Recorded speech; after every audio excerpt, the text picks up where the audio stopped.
আসসালামু আলাইকুম। আজকের বিকালে সফরে বের হইলাম ঝাউবনের উদ্দেশ্যে। এখন ঝাউবনের দিকে যাইতেছি, আর ঝাউবন মূলত আমার বাসার খুব কাছেই। তার জন্যই বিকেলে একটু সময় পাইলে ঝাউবনের উদ্দেশ্যে রওনা দিই। আর এই বিকালবেলা যদি একটু ঝাউবনে যাই তো মনটা অটোমেটিক আপনার শান্ত হয়ে যায়। কুয়াকাটা যে বেরিবাদের রাস্তাটা দেখেন কত সুন্দর করছে, রাস্তাটা এক কথায় অসাধারণ। এই রাস্তাটা দিয়ে একটু হাঁটলে হয়েছে ঝাউবন। সামনে যে নৌকাগুলো দেখতেছেন এরা মূলত কেবল মাছ ধরে ফিরলো।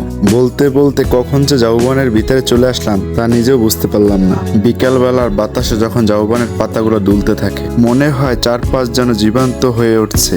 সূর্যের শেষ আলো যখন পাতার ফাঁক দিয়ে ভিতরে ঢুকতে থাকে নাচতে নাচতে ছড়িয়ে পড়ে বালির বুকে, সেই আলো ছুঁয়ে যায় আমার মনকেও। ঝাউবন আসলে এক অদ্ভুত সময়। এই সময়ে প্রতিটি রং, প্রতিটি শব্দ, প্রতিটি দৃশ্য যেন অন্যভাবে অনুভূতি হয়। বিকেলের এই শান্ত আলো, ঝাউবনের ছায়া আর দূরে সাগরের গর্জন সব মিলিয়ে তৈরি করে এক অনন্য সুর। হাওয়ায় যখন ঝাউ পাতার শব্দ ওঠে তখন প্রকৃতি মনে হয় নিজে বলছে, দেখো আসলে জীবন কতটা সুন্দর। কেবল থেমে তাকালেই সেই সৌন্দর্যকেই খুঁজে পাওয়া যায়। ঝাউবনের ভিউটাকে শুধু এমনই শব্দ প্রকাশ করা যায় না, শুধু মন দিয়ে অনুভব করতে হয়। আপনারা যদি এই বিকেলের মুহূর্তে থাকতেন তাহলে বুঝতেন এই শান্তির, এই প্রশান্তির অনুভূতি কতটা গভীর। বলতে বলতে আমি ডুবে যাই প্রকৃতির রূপে। মনে হয় যত ক্লান্তি থাকুক ঝাউবনের ভিতরে এসে সব মিলিয়ে যায়। বেঁচে থাকার আসল স্বাদটা যেন এখানেই লুকানো। এই ঝাউবনের ভিতরে দাঁড়াইলে মনে হয় সময় থমকে গেছে, যেন জীবনের সকল ক্লান্তি এই পাতার দোলনেতে ধুয়ে মুছে যায়।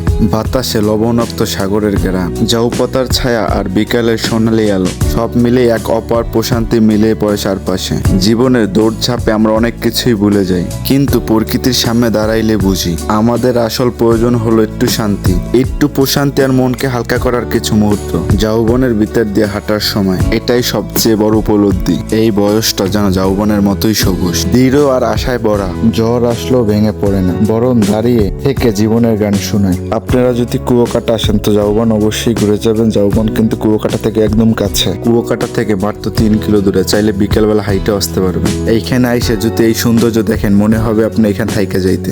আর ভিডিওটা যদি ভালো লেগে থাকে তো ভিডিওটা লাইক, কমেন্ট, সাবস্ক্রাইব করে চ্যানেলের সাথেই থাকে। ধন্যবাদ সবাইকে। ভিডিওটা সম্পূর্ণ দেখতে থাকেন।